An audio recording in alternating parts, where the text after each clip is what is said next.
Salut! Bine ați venit la Military Test. Astăzi vă prezint un cuțit. Este un model asemănător cu cele folosite pentru jupuit. Este made in China. Vine cu o teacă din nylon.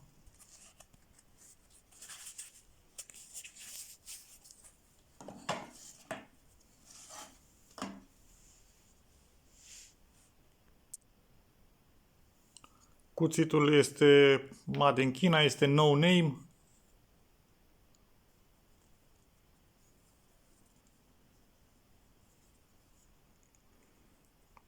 Are prăsele din plastic, un plastic ce imită lemnul, prinse cu șuruburi, inel pentru șnur. Este full tang. Are o lungime totală de 21 de centimetri. Lungime lamă 9,7 cm. Lățime lamă 4 cm. Grosime lamă 3 mm. Și o greutate de 175 de grame. Vine puțin ascuțit.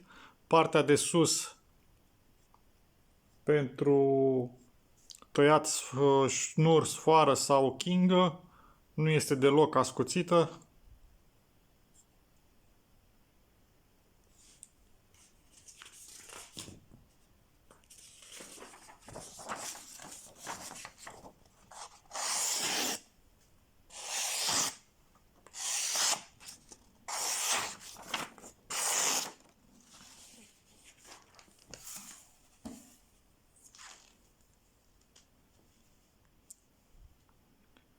Finisajele nu sunt tocmai perfecte.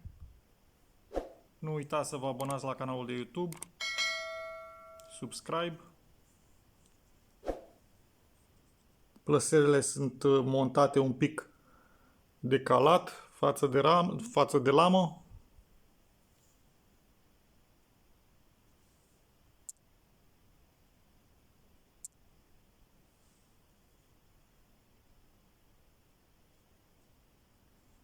Dar este un cuțit ieftin și destul de bun pentru valoarea lui.